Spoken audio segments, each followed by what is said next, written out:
Indonesia akan melawan Cina pada 5 Juni 2025 akan jadi hari yang paling bersejarah.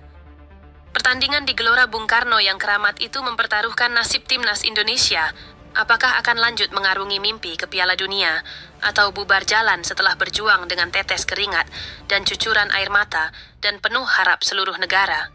So, buat kalian semua tekan dulu tombol subscribe sebelum melanjutkan menonton video ini, supaya kalian tidak ketinggalan update terkini seputar timnas Indonesia.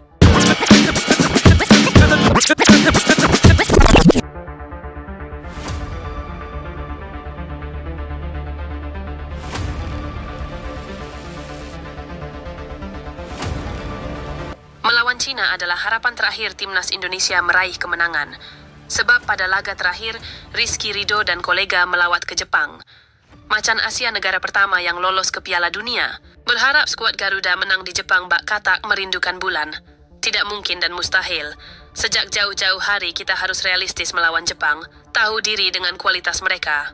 Di Stadion Gelora Bung Karno saja kita dihajar habis-habisan. 4 gol bersarang ke gawang Marten Pas, tanpa sanggup satupun kita membalas. Apalagi nanti ketika bertanding di negeri matahari terbit. Maka dari itu melawan Tiongkok nanti harus dimaksimalkan. Tidak boleh ada kata kalah atau imbang di GBK, apalagi kalah. Menang adalah harga mati. Dan disinilah tugas pelatih Patrick Kluivert. Namun karena tekanan yang luar biasa, akhirnya Patrick Kluivert menyerahkan semuanya terhadap sang arsitek bola sejati, yaitu Alex Pastoor. Sebagai pelatih, Kluivert harus mencari solusi. Ya, solusi satu-satunya adalah menyerahkan nahkoda kepemimpinan pelatih kepada yang punya kualitas, yaitu Pastoor. Karena Alex Pastoor dipercaya bisa meramu taktik paling mujarab untuk membawa Garuda terbang tinggi lagi. Untuk mencapai mimpi itu, Kluivert rela berkorban menyerahkan tahtanya terhadap Pastoor. Kluivert berharap Pastoor tak boleh salah pilih pemain. 11 pertama di lapangan sangat menentukan. Kepada mereka lah kita menggantungkan harapan terakhir. Siapa yang main dan tidak masih belum diputuskan. Alex Pastoor masih punya waktu. Apakah mempertahankan line up melawan Bahrain atau kembali bereksplorasi? Yang pasti nahkoda asal Belanda tak bisa menurunkan skuad terbaik. Beberapa terkena akumulasi seperti Marten Paes dan Marcelino Ferdinand. Yang lain masih diragukan karena cedera. Sebut saja Kevin Dix dan Dean James. Kondisi ini jelas merugikan, namun para supporter masih bisa sedikit bernapas lega.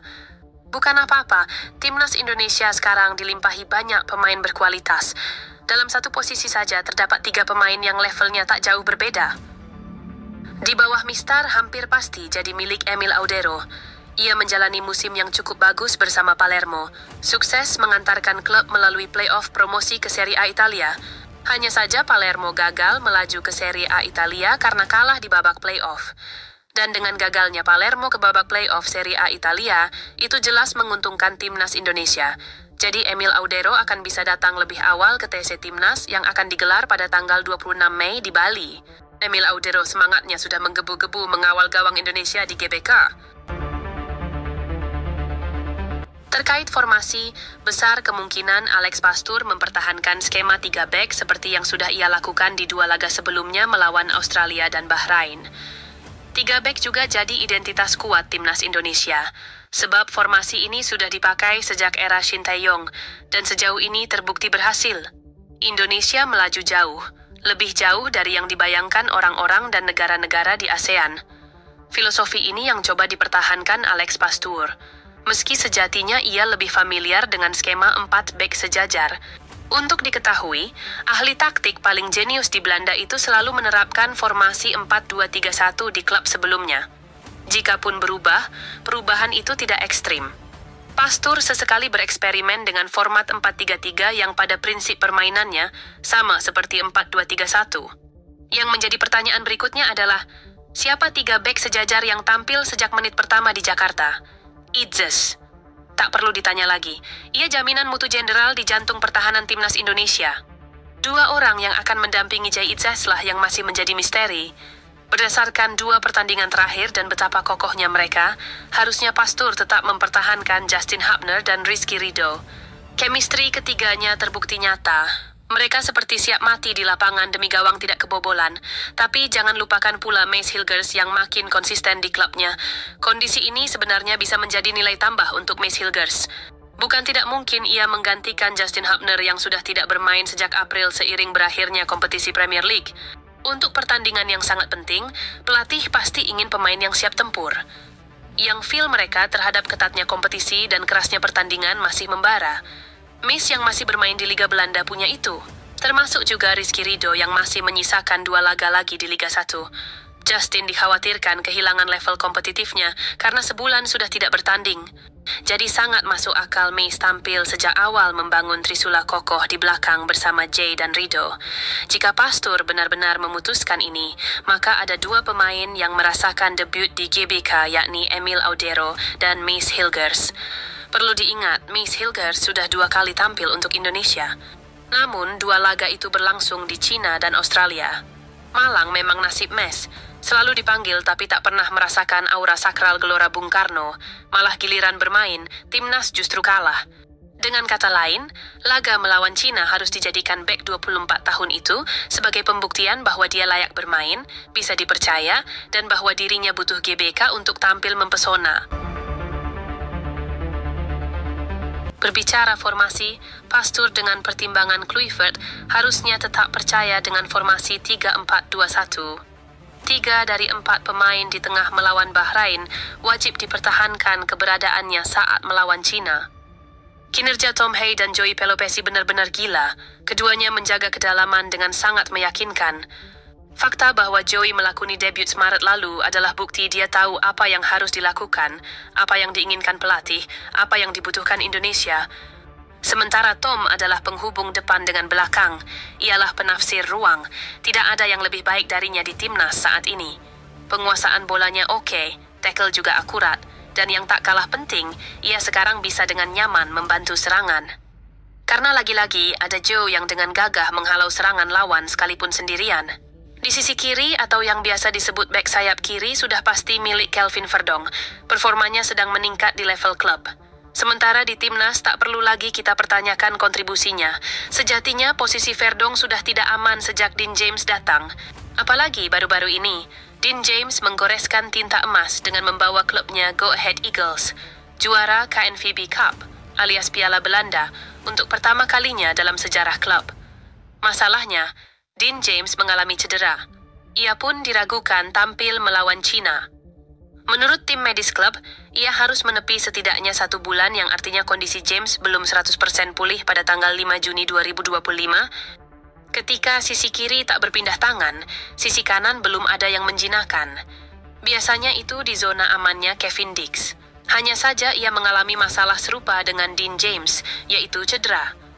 Kondisi Dix bisa dibilang lebih parah. Ia mengalami masalah hamstring dan telah menepis sejak awal April. Menurut kabar yang beredar, pemain yang musim depan merumput di Liga Jerman baru bisa bermain pertengahan Juni. Sebagai pengganti, pilihan Pastur kemungkinan besar akan jatuh kepada Sandy Walsh. Dari semua pemain diaspora saat ini, Sandy lah yang paling lama bergabung. Ia sudah memakai Garuda di dada sejak 2023. Jumlah capsnya pun sudah mencapai 19 dengan torehan 2 gol. Lagi pula Sandy serba bisa. Karakternya cocok dengan gaya dinamis yang diterapkan oleh Alex Pastur. Yang kemudian menarik perhatian adalah siapa pengganti Marcelino Ferdinand. Ia andalan di lini depan kala masih di bawah asuhan Sintayong. Dan bersama Pastur perannya makin tak tergantikan.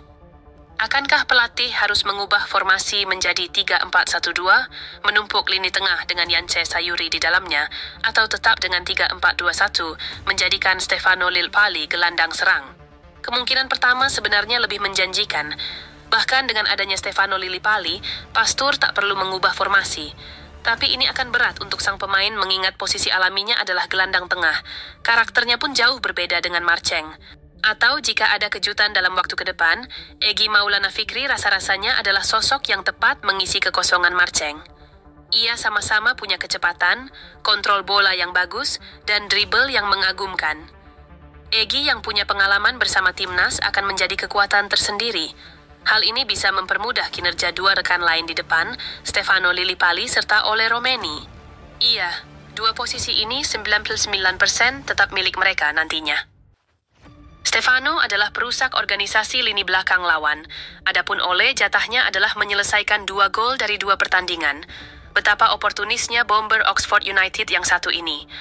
Ole adalah kepengin terakhir yang hilang dari timnas Indonesia. Bayangkan selama ini permainan apik Garuda kerap stagnan karena tidak adanya striker dengan insting membunuh yang tinggi. Sedangkan Septian Bagaskara masih nihil pengalaman di panggung internasional. Sekarang tinggal menunggu waktu apa maunya Alex Pastur. Apakah ia ingin uji nyali lagi seperti laga pertama melawan Australia yang tampil dengan garis pertahanan tinggi, menyerang seperti yang diidam-idamkan lalu berujung petaka lewat kekalahan memalukan, atau Pastur akan teguh dengan taktik jeniusnya? Semua kemungkinan masih terbuka lebar sampai 5 Juni 2025 tiba. So, buat semua elemen Timnas Indonesia, tetap semangat support Timnas Indonesia. Stop diskriminasi saat bela Timnas di stadion. Oke, kita fans Garuda.